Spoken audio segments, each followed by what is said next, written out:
अभिलाषा Hindi academy में आप सभी विद्यार्थियों का स्वागत है। हम देख रहे थे असिस्टेंट प्रोफेसर के सिलेबस में लगा हुआ नाटक धर्मवीर भारती का अंधा युग। इस पे 3 वीडियो बन चुकी है, ये चौथा भाग है, संभवतः ये अंतिम होगा। अभी आज इसका 5वां अंक हम देखेंगे। उससे पहले आप सभी से रिक्वेस्ट है, यदि पहली बार चैनल पर आए हैं तो जरूर सब्सक्राइब करिए, लाइक शेयर और कमेंट करना ना भूलें और अपने एजुकेशनल ग्रुप में से ज़रूर शेयर करें। देखिए विद्यार्थियों, जल्दी ही आप लोगों के लिए अच्छी खबर आने वाली है। आयोग का गठन हो चुका है उत्तर प्रदेश में, इसलिए जल्दी ही हो सकता है जून उन तक नए विज्ञापन शिक्षक भर्ती के निकले। इसलिए आप लोग अपनी पढ़ाई को जारी रखें और जल्दी ही टाइम रहेगा, ज़्यादा टाइम नहीं मिलेगा फॉर्म निकलने से परीक्षा होने तक। तो चलिए शुरू करते हैं। अंधा युग का 5वां अंक, विजय एक क्रमिक आत्महत्या। कथा गायन। दिन हफ्ते मास बरस बीते, ब्रह्मास्त्रों से झुलसी धरती, यद्यपि हो आई हरी भरी, अभिषेक युधिष्ठिर का संपन्न हुआ। फिर से पर पा न सकी खोई शोभा कौरव नगरी। सब विजयी थे लेकिन सब थे विश्वास ध्वस्त थे, सूत्रधार खुद कृष्ण किंतु थे शापग्रस्त। इस तरह पांडव राज्य हुआ आरंभ, पुण्यहत अस्त व्यस्त। थे भीम बुद्धि से मंद, प्रकृति से अभिमानी, अर्जुन थे असमय वृद्ध, नकुल थे अज्ञानी, सहदेव अर्ध विकसित थे, शैशव से अपने थे एक युधिष्ठिर, जिनके चिंतित माथे पर थे लदे हुए भावी विकृत युग के सपने। थे एक वही जो समझ रहे थे क्या होगा जब शापग्रस्त प्रभु का होगा देहावसान। जो युग हम सब ने रण में मिलकर बोया है, वह जब वह अंकुर देगा ढकलेगा सकल ज्ञान। सीढ़ी पर बैठे घुटनों पर माथा रखे, अक्सर डूबे रहते थे निष्फल चिंतन में। देखा करते थे सूनी सूनी आँखों से, बाहर फैले फैले निस्तब्ध तिमिर धन घन में। पर्दा उठता है, दोनों बूढ़े प्रहरी आ खड़े हैं। आगे युधिष्ठिर। युधिष्ठिर ऐसे भयानक महायुद्ध को अर्ध सत्य, रक्तपात, हिंसा से जीतकर अपने को बिल्कुल हारा हुआ अनुभव कर, यह भी यातना ही है। जिनके लिए युद्ध किया उनको यह माना कि वे सब कुटुंबी अज्ञानी हैं, जड़ हैं, दुर्विनीत हैं या जर्जर हैं। सिंहासन प्राप्त हुआ जो यह माना कि उसके पीछे अंधेपन की अटल परंपरा है, जो है प्रज्ञाएं। यह माना कि वे पिछले शासन के विकृत साँचे में है ढली हुई, और खिड़की के बाहर गहरे अंधियारे में किसी ऐसे भावी अमंगल युग की आहट पाना जिसकी कल्पना ही थर्रा देती हो, फिर भी जीवित रहना, माथे पर मणि धारण करना, अधिक अश्वत्थामा का यातना, वह है बंधु दुर्योधन, जिसको देखते हुए तुम कितने भाग्यशाली थे कि पहले ही चले गए। बाकी बचा मैं देखने को अंधियारे में निर्निमेष भावी अमंगल युग। किसको बताऊं, किंतु ये मेरे ये कुटुंबी अज्ञानी हैं, दुर्विनीत हैं या जर्जर हैं। नेपथ्य में गर्जन। शायद फिर भीम ने किसी का अपमान किया। भीम का अट्टहास। यह है मेरा हरासोन्मुख कुटुंब, जिसे कुछ ही वर्षों में बाहर घिरा हुआ अंधेरा निगल जाएगा, लेकिन जो तन्मय है भीम के अमानुषिक विनोदों में, अंदर से सबका कई बार समवेत अट्टहास। विदुर तथा कृपाचार्य का प्रवेश। विदुर महाराज, अब हो चला है असहनीय, कैसे रुकेगा विद्रूप यह भीम का। युधिष्ठिर, अब क्या हुआ विदुर। विदुर, वही प्रतिदिन की भांति आज भी युयुत्सु का अपमान किया भीम ने। कृपाचार्य और सब ने उसके गूंगेपन का आनंद लिया। युधिष्ठिर, पता नहीं क्या है युधिष्ठिर की वाणी की को, अब तो वह बिल्कुल ही गूंगा है। विदुर, पिछले कई वर्षों से उसको घृणा ही मिली, अपने परिवार से, प्रजाओं से उसकी थी अटल आस्था कृष्ण पर वे शापग्रस्त हुए। कृपाचार्य आश्रित था आपका, पर भीम की कटुक्तियों से मर्माहत होकर जब अंधे धृतराष्ट्र और गांधारी वन में चले गए, उस दिन से वाणी उसकी बिल्कुल ही जाती रही। युधिष्ठिर भोगी है, उसने ही यातना, अपने ही बंधुजनों के विरुद्ध जीवन का दांव लगा देना, पर अंत में विश्वास टूट जाना, लांछन पाना और वह भी न कर पाना। किया जो नरपशु अश्वत्थामा ने। पुनः भीम का गर्जन। कृपाचार्य महाराज, चलकर आप ही आश्वासन दे युयुत्सु को। युधिष्ठिर और उसके साथ विदुर तथा कृपाचार्य अंदर जाते हैं। प्रहरी आगे आकर वार्तालाप करने लगता है। प्रहरी एक कोई विक्षिप्त हुआ, प्रहरी दो कोई शापग्रस्त हुआ, प्रहरी एक हम जैसे पहले थे, प्रहरी दो वैसे ही अब भी हैं, प्रहरी एक शासक बदले, प्रहरी दो स्थितियां बिल्कुल वैसी हैं, प्रहरी एक इससे तो पहले ही शासक अच्छे थे, प्रहरी एक अंधे थे, प्रहरी एक लेकिन वे शासन तो करते थे, ये तो संत ज्ञानी हैं, प्रहरी दो शासन करेंगे क्या, जानते नहीं ये प्रकृति राजाओं की, प्रहरी दो ज्ञान और मर्यादा, प्रहरी एक उनका करे क्या हम, प्रहरी दो उनको क्या पीसेंगे, प्रहरी एक या उनको खाएंगे, प्रहरी एक या उनको ओढ़ेंगे, प्रहरी एक या उन्हें बिछाएंगे, प्रहरी दो हमको तो अन्न मिले, प्रहरी एक निश्चित आदेश मिले, प्रहरी एक एक सुदृढ़ नायक मिले, प्रहरी एक अंधे आदेश मिले, प्रहरी दो नाम उन्हें अच्छे हम युद्ध में या शांति दें, प्रहरी एक जानते नहीं ये प्रकृति प्रजाओं की। अंदर से युत्सु को आता देखकर प्रहरी चुप हो जाते हैं और पहले की तरह जाकर विंग्स में खड़े हो जाते हैं। युयुत्सु युद्ध अर्ध विक्षिप्त की सी करुणोत्पादक चेष्टाएं करता हुआ दूसरी ओर निकल जाता है। क्षण भर बाद विदुर और कृपाचार्य प्रवेश करते। विदुर तुमने क्या देखा, युत्सु को प्रहरी नेपथ्य की ओर संकेत करते हैं। कृपाचार्य वह भी अभागा है, भटक रहा है राजमार्ग पर। विदुर महलों में उसका अपमान क्या कम होता है, जाता है बाहर और अपमानित होने प्रजाओं से। कृपाचार्य वह देखो, भिखमंगे लंगड़े लूले गंदे बच्चों की एक बड़ी भीड़ उस पर ताने कसती पीछे पीछे चली जाती। विदुर आह, वह पत्थर खींच मारा किसी ने, चिंतित हो उसी ओर जाते हैं। कृपाचार्य युधिष्ठिर के राज्य में नियति है ये युयुत्सु की, जिसने लिया था पक्ष धर्म का। विदुर युयुत्सु को लेकर जाते हैं, मुंह से रक्त बह रहा है। विदुर उत्तरीय से रक्त पूछते हैं। पीछे पीछे वह गूंगा सैनिक भिखमंगा है, वह युयुत्सु को पत्थर फेंक कर मारता है और विभत्स हंसी हंसता है। विदुर प्रहरी, इस भिक्षु को किसने यहाँ आने दिया, युयुत्सु तुम मेरे साथ चलो। भिखमंगा पार्श्वी किंग तो उसे कहता है, इसने मेरे पाँव तोड़ दिए हैं, मैं प्रतिशोध क्यों न लूं। कृपाचार्य, पाँव केवल तोड़े तुम्हारे युयुत्सु ने, किंतु आज तुमको मैं जीवित नहीं छोड़ूंगा। प्रहरी के हाथ से भाला लेकर दौड़ता है, गूंगा भागता है। युयुत्सु आगे आकर कृपाचार्य को रोकता है और भाला खुद ले लेता है और सीने पर भाला रखकर दबाते हुए नेपथ्य में चला जाता है। नेपथ्य से भयंकर चित्कार। विदुर दौड़कर अंदर जाते हैं। विदुर नेपथ्य से, महाराज कर ली आत्महत्या युयुत्सु ने, दौड़ो कृपाचार्य। कृपाचार्य जाते हैं, प्रहरी पुनः आगे आते हैं।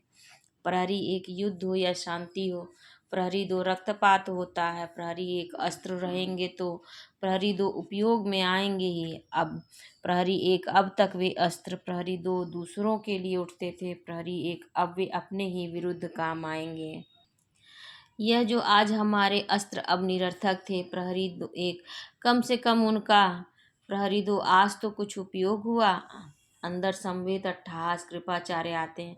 कृपाचार्य इस पर भी हंसते हैं। वे सब अज्ञानी मूढ़ दुर्विनीत अहंग्रस्त भाई युधिष्ठिर के रक्त ये युत्सु के लिख जो दिया है उन हमलों की भूमि पर, समझ नहीं रहे हैं उसे। ये आज यह आत्महत्या होगी प्रतिध्वनित इस पूरी संस्कृति में, दर्शन में, धर्म में, कलाओं में, शासन व्यवस्था में आत्मघात होगा बस अंतिम लक्ष्य मानव का। विदुर जाते हैं। विदुर, मुक्ति मिल जाती है सबको कभी न कभी। वह जो बंधुघाती है, हत्या जो करता है माता की, प्रिय की, बालक की, स्त्री की, किंतु आत्मघाती भटकता है अंधियारे लोकों में, सदा सदा के लिए बनकर प्रेत। कृपाचार्य, परिणति यही थी युत्सु की। विदुर, मैं युधिष्ठिर के ऊंचे महलों में आज सहसा सुन रहा हूँ पगध्वनि अमंगल की। अब तक मैं रहकर यहाँ शिक्षा देता रहा परीक्षित को अस्त्रों की, लेकिन अब यह जो आत्मघाती नपुंसक ह्रासोन्मुख प्रवृत्ति उभर आई है, अब तो मैं छोड़ दूं हस्तिनापुर, इसी में कुशल है। विदुर, आत्मघात उड़कर लगता है घातक रोगों सा। विदुर, किंतु विप्र। कृपाचार्य, नहीं नहीं, योद्धा रहा हूँ मैं, आत्मघात वाली इस युधिष्ठिर की संस्कृति में मैं नहीं रह पाऊंगा। जाता है। विदुर, राज्य में युधिष्ठिर के होंगे आत्मघात, विप्र लेंगे निर्वासन, कैसी है शांति है प्रभु जो तुमने दी है, होगा क्या वन में, सुनेंगे धृतराष्ट्र जब वह यह मरण युत्सु का। युधिष्ठिर प्रवेश कर, प्राण है अभी भी शेष कुछ कुछ युत्सु में विदुर, यदि जीवित है तो आप उसे भेज दें मेरी ही कुटिया में, रक्षा करूँगा परिचर्या करूँगा। उसने जो भोगा है कृष्ण के लिए अब तक, उसका प्रतिदान जहाँ तक मैं दे पाऊँगा दूंगा। विदुर और युधिष्ठिर जाते हैं, प्रकाश धीमा होता है। प्रहरी एक, कैसा यह असमय अंधियारा। प्रहरी दो, घूम धूम में घिरते जाते हैं वन खंडों से। प्रहरी एक, लगता है लगी हुई है भीषण दावाग्नि। बातें करते करते प्रहरी नेपथ्य में चले जाते हैं, अंदर का पर्दा उठता है।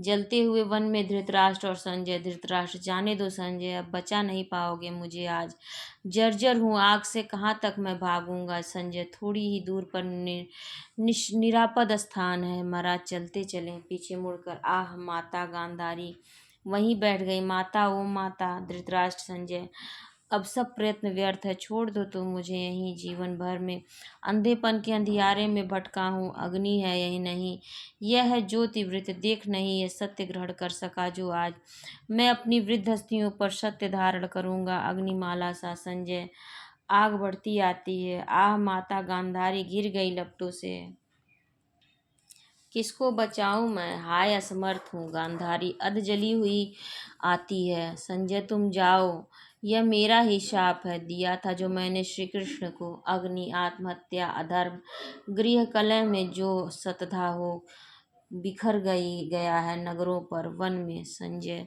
उनसे कहना इस अपने इस शाप की प्रथम संविधा मैं ही हूँ। नेपथ्य से पुकार गांधारी। धृतराष्ट्र, आह छूट गई है वृद्ध कुंती वन में, लौटो गांधारी। संजय, महाराज महाराज, भीषण दावाग्नि अपनी अगणित जिह्वाओं से निगल गई होगी माँ कुंती को। महाराज, स्थल यह निरापद है, मत जाएं। गांधारी, संजय, ओ जीवन भर भटके अंधियारे में, उसको मरने दो प्राणघातक प्रकाश में। धृतराष्ट्र को लेकर गांधारी जाती है। संजय देखकर, आह, पूरे का पूरा धधकता हुआ बरगद दोनों पर टूट गिरा।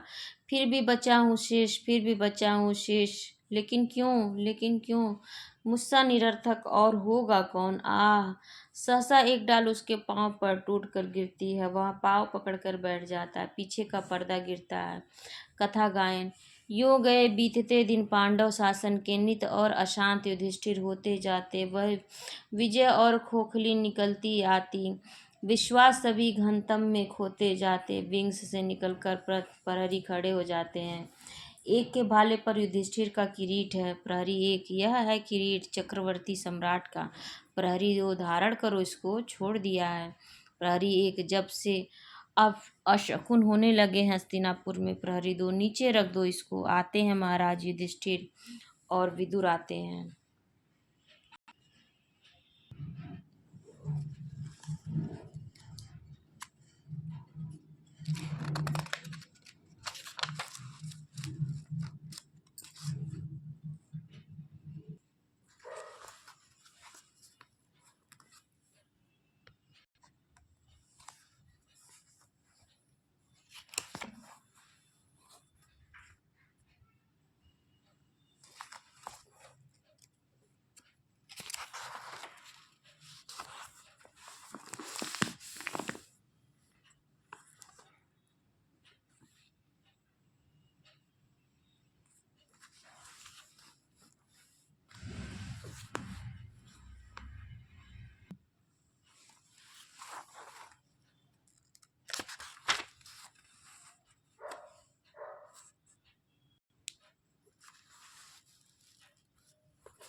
अपना दायित्व सौंप जाता हूँ मैं सबको, अब तक मानव भविष्य को मैं जिलाता था, लेकिन इस अंधे युग में मेरा एक अंश निष्क्रिय रहेगा, आत्मघाती रहेगा और विगलित रहेगा।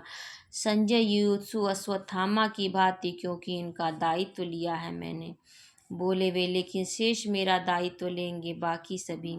मेरा दायित्व स्थित रहेगा हर मानव मन में, उस वृत्त में जिसके सहारे वह सभी परिस्थितियों का अतिक्रमण करते हुए नूतन निर्माण करेगा पिछले ध्वंसों पर। मर्यादा युक्त आचरण में, नित्य नूतन सृजन में, निर्भयता के, साहस के, ममता के, रस के क्षण में जीवित और सक्रिय हो उठूंगा मैं बार बार। अश्वत्थामा इसके इस नए अर्थ में, क्या हर छोटे से छोटा व्यक्ति विकृत, अर्धबर्बर, आत्मघाती अनास्था में अपने जीवन की सार्थकता पा जाएगा? वृद्ध निश्चय ही, वे हैं भविष्य, किंतु हाथ में तुम्हारे हैं। जिस क्षण चाहो उनको नष्ट करो, जिस क्षण चाहो उनको जीवन दो, जीवन लो। संजय, किंतु मैं निष्क्रिय, अपंग हूँ। अश्वत्थामा, मैं हूँ अमानुषिक युत्सु, और मैं हूँ आत्मघाती, अंध। वृद्ध आगे आता, शेष पात्र धीरे धीरे पीछे हटने लगते, उन्हें छिपाते पीछे का पर्दा गिरता है। अकेला वृद्ध मंच पर रहता है। वृद्ध, वे हैं निराश और अंधे और निष्क्रिय और अर्ध पशु, और अंधियारा गहरा और गहरा होता जाता है। क्या कोई सुनेगा जो अंधा नहीं है और विकृत नहीं है और भविष्य को बचाएगा? मैं हूँ जरा नामक व्याध, और रूपांतरण यह हुआ मेरे माध्यम से। मैंने सुने हैं ये अंतिम वचन मरणासन्न ईश्वर के, जिसको मैं दोनों बाहें उठाकर दोहराता हूँ। कोई सुनेगा? क्या कोई सुनेगा? क्या कोई सुनेगा? आगे का पर्दा गिरने लगता है। उस दिन जो अंधा युग अवतरित हुआ जग पर, बीतता नहीं, रह रह कर दोहराता है। हर क्षण होती है प्रभु की मृत्यु कहीं न कहीं, हर क्षण अंधियारा गहरा होता जाता है। हम सबके मन में गहरा उतर गया है, युग अंधियारा है। अश्वत्थामा है, संजय है, दास वृत्ति उन लोग दोनों वृद्ध प्रहरियों की अंधा संशय है, लज्जाजनक पराजय है। पर एक तत्व है बीज रूप स्थित मन में, साहस में, स्वतंत्रता में, नूतन सर्जन में। वह निरपेक्ष उतरता है पर जीवन में, दायित्व मुक्त, मर्यादित, मुक्त आचरण में। उतना जो अंश हमारे मन का है, वह अर्ध सत्य से, ब्रह्मास्त्रों से के भय से, मानव भविष्य को हरदम से बचाता, अंधे संशय दास्ता पराजय से। समाप्त होती है अब ये नाटक अंधा युग। इससे संबंधित यदि कोई प्रश्न हो या कोई सुझाव हो तो आप कमेंट सेक्शन में दे सकते हैं। पहली बार चैनल पर आए हैं या अभी तक आपने सब्सक्राइब नहीं किया तो प्लीज़ ज़रूर सब्सक्राइब कर लीजिए। लाइक, शेयर और कमेंट ज़रूर करिए और अपने एजुकेशनल ग्रुप में से ज़रूर शेयर करिए। आप सभी का बहुत बहुत धन्यवाद। और असिस्टेंट प्रोफेसर से संबंधित सभी कहानियों, सभी निबंधों और सभी नाटकों की प्लेलिस्ट बनी हुई है मेरे चैनल पर। आप एक साथ इन सभी का अवलोकन कर सकते हैं। यूजीसी नेट की तैयारी करनी हो या टीजीटी पीजीटी हिंदी की तैयारी करनी हो, अल्टीग्रेड की तैयारी करनी हो तो आप मेरे चैनल पर जुड़ सकते हैं और अपनी तैयारी को और बेहतर बना सकते हैं। धन्यवाद।